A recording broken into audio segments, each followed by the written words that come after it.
Welcome to season 3 of Flywheel Leadership. I'm excited to welcome Craig Taylor, founder, entrepreneur, thought leader, and cyber literacy visionary. Welcome, Craig. I'm excited to speak with you. Thanks, Graham. It's really good to be here. Thanks for having me today. Of course, thank you. We open up each show with our Beyond the Bio segment, so I'll ask you a few questions to share more about yourself beyond the highlight reel that you may see on LinkedIn or wherever, right? So just an opportunity to learn more about you and your business before we kind of get into the weeds about your role and business. So I'd love to hear your proudest accomplishment as a professional. Whew. All right. Starting off deep. Pardon me? Starting off deep. Yes. I don't think it's happened yet, Graham. I'll be honest. I could say, oh, I was proud of this or that scenario. And, we treat people ethically and morally, and we always look for win-win scenarios and a bunch of other, they're not platitudes because we actually live and breathe them. But I will say this, that if I die one day, I want to look back at my career and say, I helped redirect cybersecurity as an emerging industry, right? It's only been around for 30, 40 years. Think about law. It goes back at least 1,000 years, right? And medicine, 200 years and 100 years of really good medicine. Cybersecurity's only been around 30, 40 years since computers and that sort of thing. I would like to say I played some role in redirecting from its focus on punishing bad behaviors and moved it towards rewarding and positive reinforcement of the good behaviors we want our staff, our employees, our companies to do more of. It's based on psychological theory, 80 years worth of psychological proofs that say when you train a dog, don't use a shock collar, use treats. They respond better. They internalize the behaviors. They're happier. You're happier. Everybody wins. Why not do that with employees?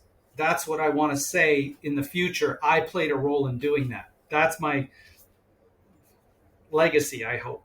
I think that's great, Craig. And one thing that really stands out for me is, typically when I think of cybersecurity, I'm not thinking of more of the people aspects. So just really excited to have that kind of conversation with you because that's positive psychology with leadership is such a big part of it. So that's cool. What's your superpower, Craig? My superpower depends on who you ask. Some of my family might say no. I think I'm a pretty good listener, and I find common ground.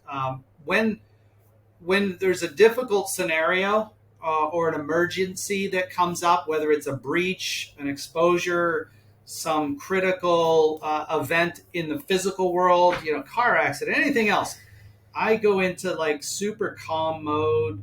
I, assess the whole situation. I take a almost out of body view of the world and say, okay, what's the most critical thing to do first, second, third, and calmly go about accomplishing those things regardless of the scenario. Now, that extends to business. It extends to finding win-win scenarios when two people are at odds. It's all of that. And I think that ties back to some of my leadership training, years and years of leadership training where I've been through different programs. There's the prisoner's dilemma where if you go through this exercise, if you've ever heard of that, you got people in different rooms and they're negotiating. And if I double cross you, I get double the payout. If you double cross me, you get double the payout only if I don't double cross you. But if we both double cross, nobody gets anything, right? So it's a prisoner's dilemma. And, in those scenarios, you want to find win-win scenarios so everyone benefits. And I think that's a superpower that I have is to find the common ground, to hear people and let them know, I heard what you said, Graham. Make sure I understand you correctly. You said this, and if I'm understanding you, that's what I believe you said. If that's correct, once I've proven to you that I've heard your point, your position, your important and your red lines, then we can listen to each other and engage. And I think that's really a valuable skill set today in the world we live in today. Certainly. Appreciate you sharing.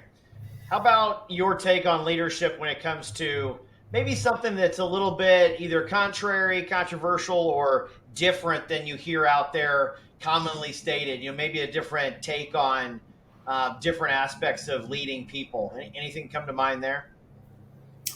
Well, the first thing that pops to mind is the challenge we all face. And I said I wouldn't mention politics, but I'm going to mention it anyways. I think in the world we live in today, the political realm is all about being the loudest and trying to get yourself heard, but no one's listening.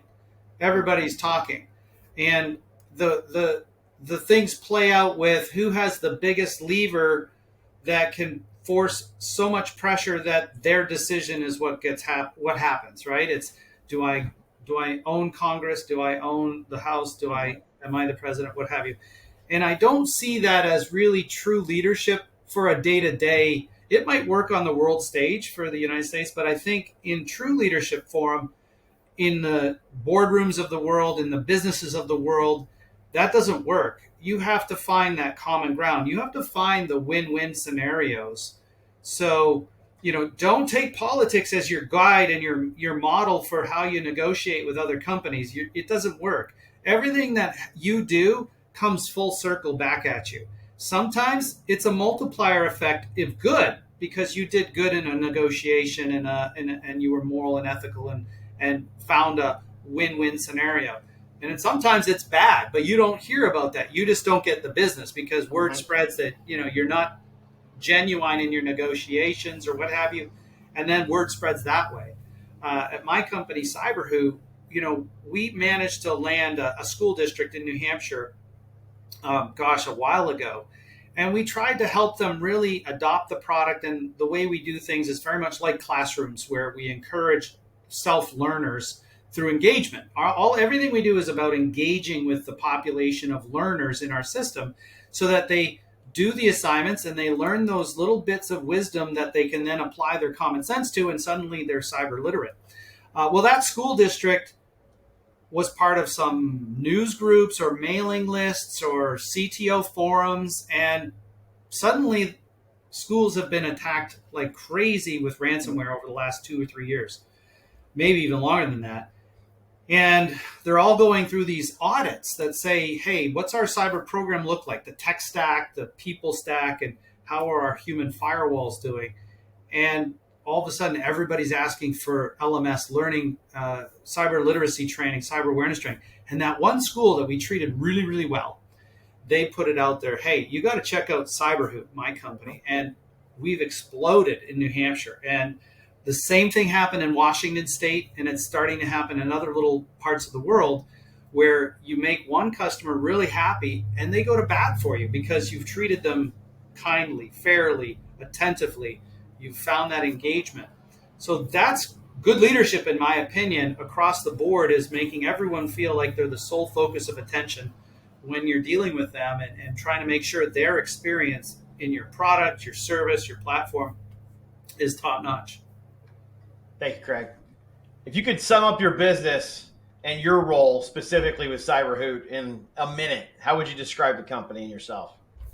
Well, we teach cyber literacy skills where no one else does. Schools don't teach it today. The schools that I was talking about are teaching their administrators or teachers, not their students yet, although we hope to teach students someday soon. My job is to evangelize positive reinforcement theory for engagement in teaching yourself cybersecurity skills and a mindset, a culture of cybersecurity within companies.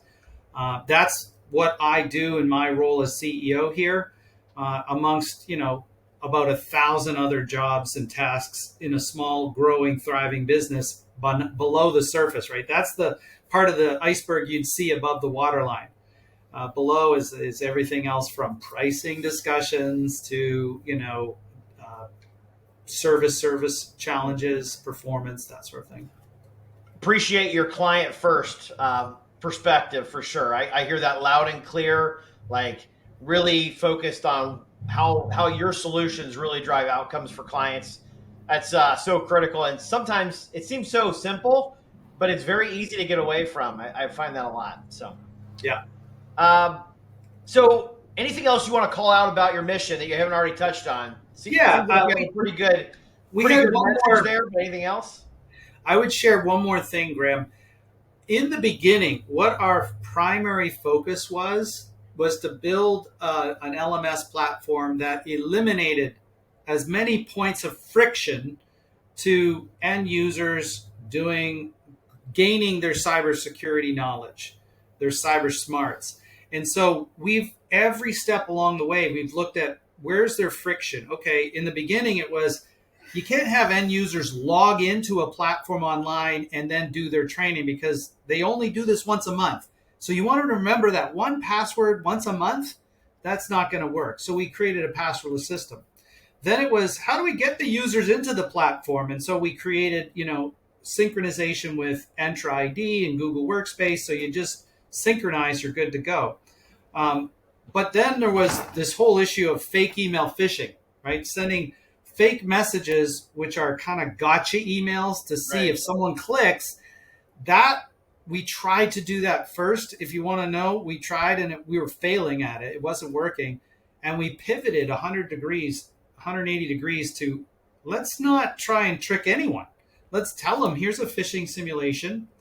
We're going to teach you the rubric of the 6 or 7 parts of an email, the puzzle pieces. And you'll know and learn in this actual test. We're going to have open book. We'll teach you along the way. For the sender, look for typo squatted domain names. For the greeting, look for generic greetings. For urgency and emotionality, hackers want you to react, not respond thoughtfully and carefully. So they're going to put emotion and urgency into it. We're teaching these rubrics. So we pivoted to this positive reinforcement approach. And that was huge because it eliminated an enormous amount of friction around punching holes in all your infrastructure to get these bad messages that were legitimate bad messages to see if people click through your infrastructure. It would break, it would trigger artificially. People didn't enjoy getting tricked all the time. There was a very negative experience. It was like shock collar teaching.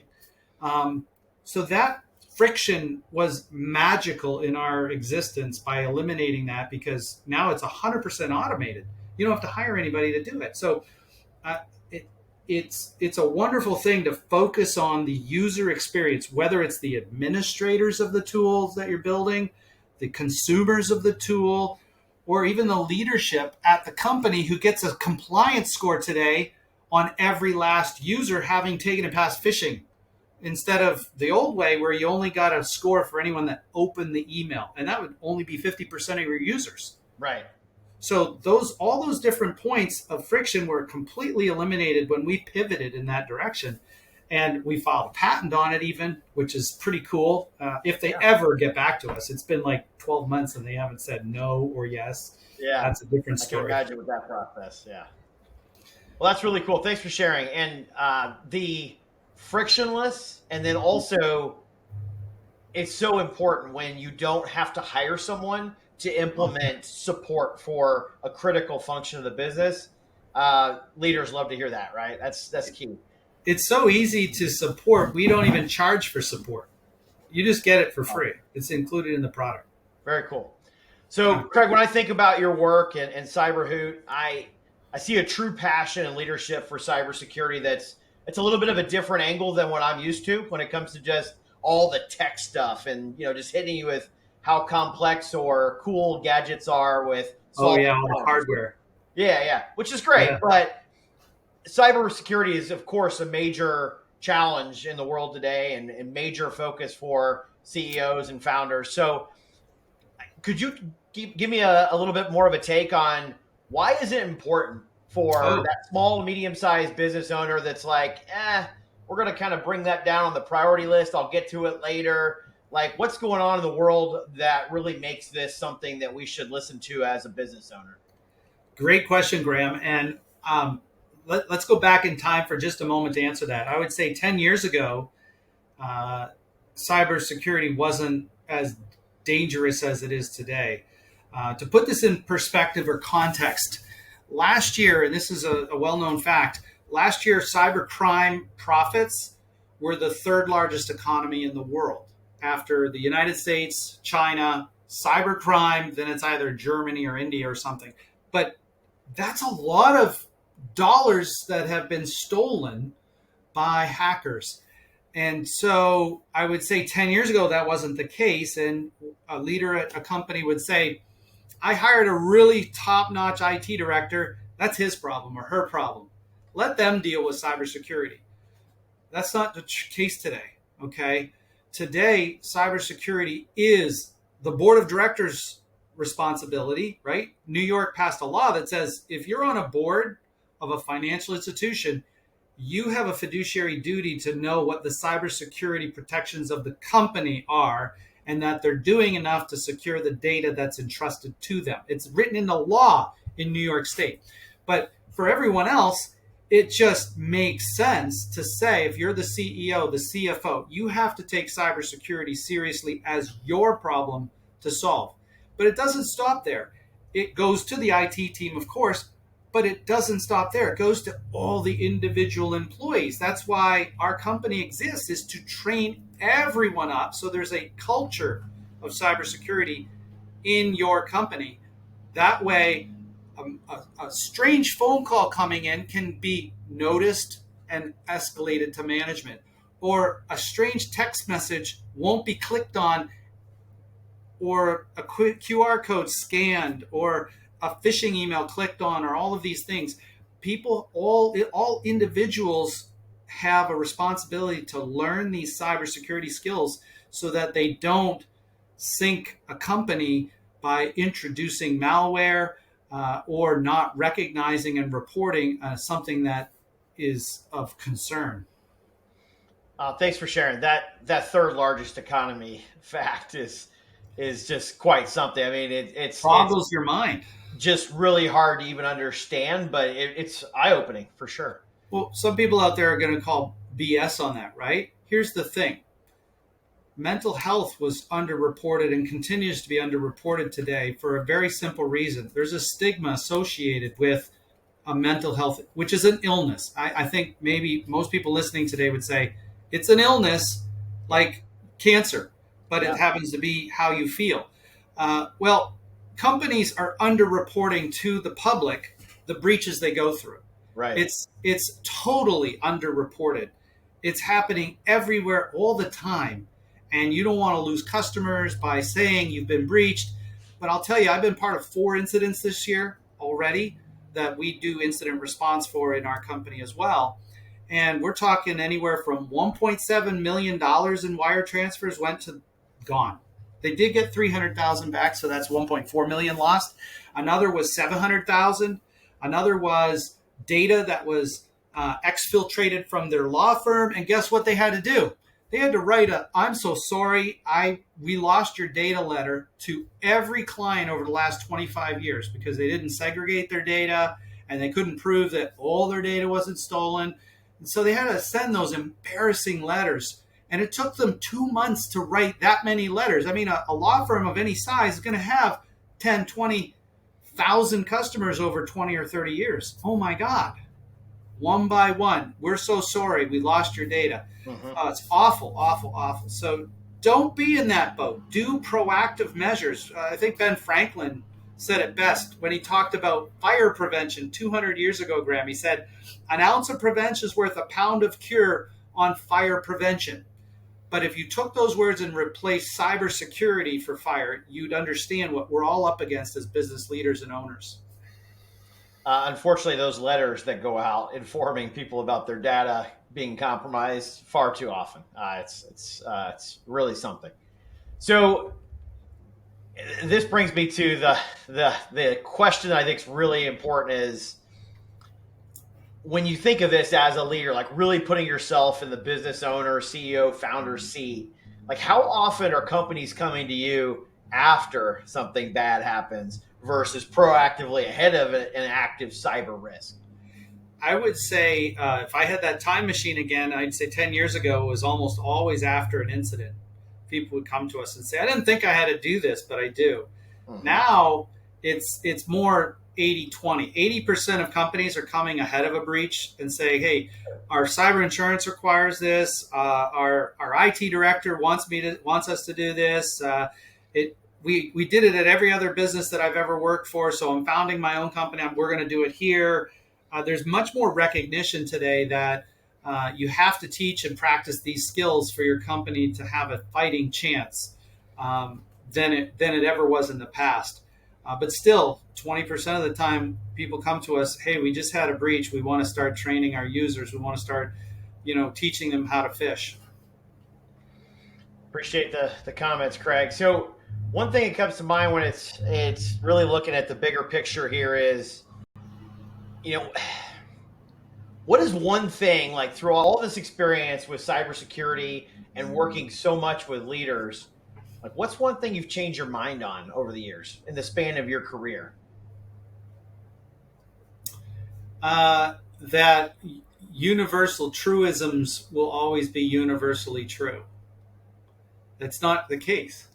If you'd had asked me back in 2003, what's a strong password, I would have pointed to NIST. And NIST says, National Institute of Standards and Technology says, you need a 9-character complex password, uppercase, lowercase, special characters, and you need to change it every 90 days. And that made sense at the time. And computationally, mathematicians proved that's the most complicated way to create a password that cannot be easily guessed by a hacker. But they were wrong because they didn't take the human into the equation, right? Humans can't remember 9-character complex passwords, more than 3 or 4 of them at least, and we have hundreds of accounts today. Right. So NIST in 2017 said, whoops, we got it wrong. We think 15-character passwords is the minimum length that everybody should have. And by the way, they all need to be unique, but they do not have to be complex. They don't have to have uppercase, lowercase, special characters. They should be stored in a password manager, and they should be tied to multi-factor authentication.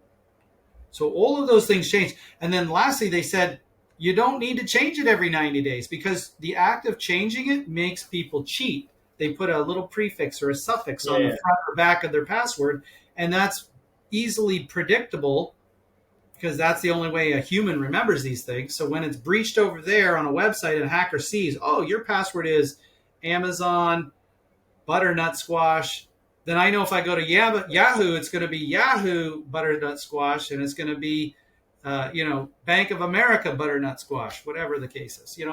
So things are predictable. So as we grow and learn, so the real lesson there is don't leave the psychology and the human experience of the technology out of it. Steve Jobs was the best master at this. He said, don't make me a complicated 6-layer deep menu structure to play music. Give me a play button and a scroll wheel, and I'll create the world's best music player, however long ago the iPod Touch came out. So you always have to consider the human in everything we do. And we didn't do that in the beginning. And I think that's one of the things I want to help change is that focus on positive reinforcement, because that builds engagement in end users. And if we don't do that, it doesn't matter how great your video or your training is, if no one pays attention, no one's learning. Building a culture over pure compliance, right? Compliance is part of it. Security obviously is part of it, but you got to have that culture that actually reinforces the positive behaviors you're really looking for, right? Yeah. Love it. Completely get what you mean there. We've gone through a fair amount, Craig. So as far as questions I've already covered, like, is there anything that comes to mind you're like, I would really like to touch on this? Anything that I'm missing that you want to talk more about? From a leadership perspective, let me think about that. Yeah, so we've said leadership needs to consider cyber literacy, and the time to act on this, and it sounds a little bit trite, but the reality is the time to act on this is after you heard this podcast today. Get on your budget, get on your planning, make this a priority when you're in control of every variable, right? Because remember I said, even today, 20% come to me after a breach. Well, what happens in a breach? Cyber insurance says, you said you were training your people, but you weren't. You said you were fish testing your people, but you weren't. And so we're not going to cover that loss of $100,000 or $200,000 or $1 million. And now you're not in the driver's seat anymore. You're reacting to everyone else's control. They control the situation. The hacker who's encrypted all of your data and deleted your backups before they encrypted your data, so you can't restore or recover, and probably even exfiltrated your data so that if you have like this hidden hard drive that you can plug in and restore all your data from, it's too late because they're going to release it to the internet and hold you in what's called double extortion, right? Encrypt your files so you can't use them, But if you can get them back, we've already taken them out. We're going to extort you for not releasing the data to the public. Then you have no control. And as leaders, we want to have control. Every leader I know likes to drive their car, not be a passenger. So let's drive our businesses properly and prepare ahead of time with just a little bit of prevention. And you'll be very thankful. You'll have probably some peace of mind sleeping at night, knowing you're doing, again, third largest economy in the world. If you haven't been hit yet, you're going to be hit. Right. And you need to be able to react to that. You need to be able to defend against the attacks. That's been probably the wake up call over the last few years that I keep hearing leaders realize is it's not a matter of if, it's Yes. a matter of when and how prepared are we at that Right. point, right? Yeah. Yep. How can listeners best find you and follow you and your work? So cyberhoot.com is one of the best places to go and get a free trial for 30 days. We give Cyberhoot away free for individuals. So if you're listening to this and you're like, I don't know if I'd ever want to sign my company up for it, but listen, as a leader and you want to talk cogently and intelligently about cybersecurity, sign up for our free program, cyberhoot.com/individuals. Completely free. We teach you how to fish, feeding you for a lifetime of efficient, confident, secure email processing, personally, professionally.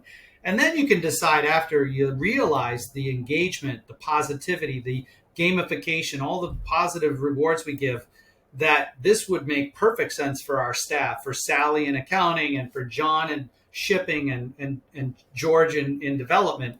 It works for everybody because it's a universal language of these skills that we teach. And then lastly, if you want to inquire about pricing or book a demo, just email sales@cyberhoot.com. Very good. Thanks, Craig. What do you want those you have worked with to say about your impact on them? It was minimal but powerful. Essentially, we do minimum essential amounts of training. We're kind of like the HIIT of physical fitness. You're a fit looking guy, so I think you know what that means, but it's high intensity interval training. You don't have to work out for 4 hours to get a benefit, and you can actually do it in under 10 minutes in some cases, and you get the same cardio effect, the same muscle building effect if you do it at high intensity. That's what our trainings are. They're like 30 seconds here, 2 minutes there, once a month, and boom, people are literate. It's amazing. And they engage because they enjoy it, because we give them a attaboy, a pat on the back, not a slap on the wrist. That was more of a slap on the wrist. We give them a pat on the back for doing their assignments, you know? Good stuff. That aligns well with, the principles of training, right? With micro trainings and, Exactly. bits and pieces versus, 4 hours and expect everybody to know it, right? Right. Yeah, I can't tell you the times I've had people say, can you come and do a 1 hour training on January because we need to get our checkbox done for the year? I'm like, well, would you go to the gym once a year for 4 hours and would that work, or would you get hurt? You might get hurt doing that.